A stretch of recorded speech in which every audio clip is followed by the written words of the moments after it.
नमस्कार दोस्तों।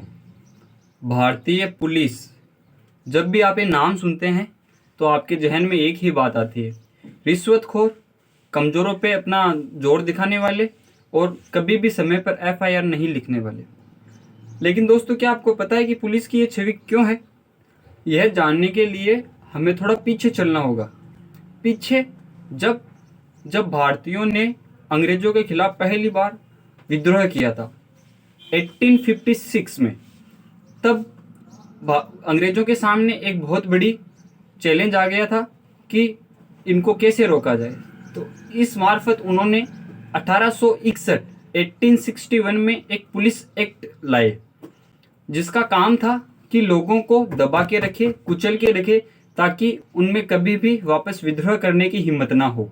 1861 से अभी तक हमारी कंट्री में वही सिस्टम चल रहा है, लेकिन अब अंग्रेजों की जगह नेताओं ने ले ली है, क्योंकि नेताओं को भी यह सिस्टम सूट करता है। वो चाहते हैं कि कोई भी उनके खिलाफ विद्रोह ना कर पाए या उनके खिलाफ कुछ बोल ना पाए, क्योंकि जो भी एक्सपेक्टेशन अंग्रेजों की थी वह की वह सेम एक्सपेक्टेशन हमारे नेताओं की भी है। नेता चाहते नहीं है कि जनता आगे आए और कुछ बोले। यही तो कारण है कि भारत की जनता पुलिस से इतनी डरी हुई रहती है, नेताओं से इतनी डरी हुई रहती है कि कोई भी खुलकर यह तक नहीं बताता कि वो किस पार्टी को वोट करता है, क्योंकि उनमें यह डर रहता है कि अगर उसने खुल के बताया और अगर वो जिस पार्टी को उसने वोट नहीं दिया वो सत्ता में आती है, तो फिर उसका कोई भी काम नहीं हो पाएगा। और इसीलिए आपने देखा भी होगा कि जब भी कोई नई गवर्नमेंट पावर में आती है तो सबसे पहले अफसरों का तबादला किया जाता है। नेता उन अफसरों को अपने एरिया में ले आते हैं जो उनकी बात बहुत ज़्यादा मानते हैं या उनके कहे अनुसार चलते हैं।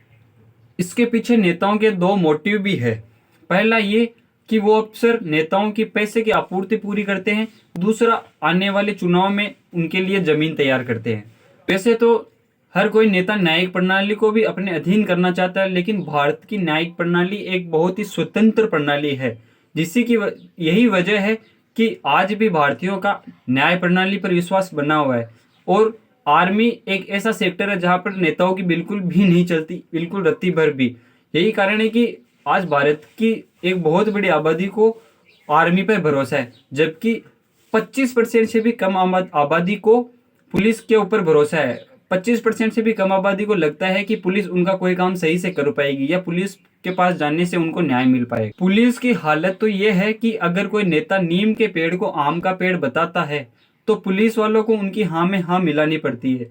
यही नहीं, उनको ये भी बोलना पड़ता है कि साहब, 2 आम भी लग रहे हैं, आपकी आज्ञा हो तो तोड़ कर लेके आ रहा हूँ। इसके पीछे बड़ा कारण यह भी है क्योंकि पुलिस में प्रमोशंस या ट्रांसफर नेताओं के कहने पर होता है, न कि पुलिस अफसरों की ईमानदारी को या उनके काम को देखकर होता है। इसीलिए हर पुलिस वाला नेताजी के टच में रहना चाहता है, क्योंकि हर कोई यही चाहता है कि वो अपने परिवार का भला करे या अपने परिवार को एक आगे लेके जाए। नेताओं का इंटरफेरेंस न रहे पुलिस पर, इसको लेकर मिस्टर प्रकाश जी, जो कि यूपी पुलिस में डीजीपी रहे, उन्होंने एक पीआईएल दायर की थी, जिसको सुप्रीम कोर्ट ने मान भी लिया और उन्होंने केस जीत भी लिया। इसी मार्फत 22 सितंबर 2006 को सुप्रीम कोर्ट ने एक वर्डिंग दी कि किसी भी पार्टी का या किसी भी नेता का पुलिस महकमे में कोई भी इंटरफेरेंस नहीं रहेगा। कागजों पर तो यह बात आ गई, लेकिन ग्राउंड पर इसका इम्प्लीमेंट बिल्कुल जीरो रहा।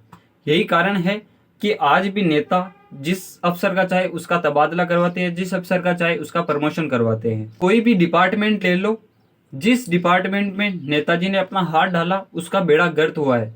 किसी भी डिपार्टमेंट को लेकर देख लो। बस भारत में न्याय प्रणाली और आर्मी ही 2 ऐसे सेक्टर हैं जहां पर नेताओं की बिल्कुल नहीं चलती, और इन दोनों सेक्टरों पर आज भी जनता का विश्वास बना हुआ है। पुलिस की इस रिश्वतखोरी को बंद करने का एक ही तरीका है कि नेताओं का इंटरफेरेंस पुलिस फोर्स से हटाया जाए, और हम जनता का भी इस पर एक बनता है कि हम ऐसे नेताओं को वोट दें जो अपना शासन न चलाए, राजा की तरह शासन न चलाए, बल्कि जनता की सेवा में काम करे। हालांकि ऐसा नेता मिलना बिल्कुल भी मुश्किल काम है। ये एक ऐसा काम है जैसे भूसे के ढेर में एक सुई को ढूंढना। धन्यवाद।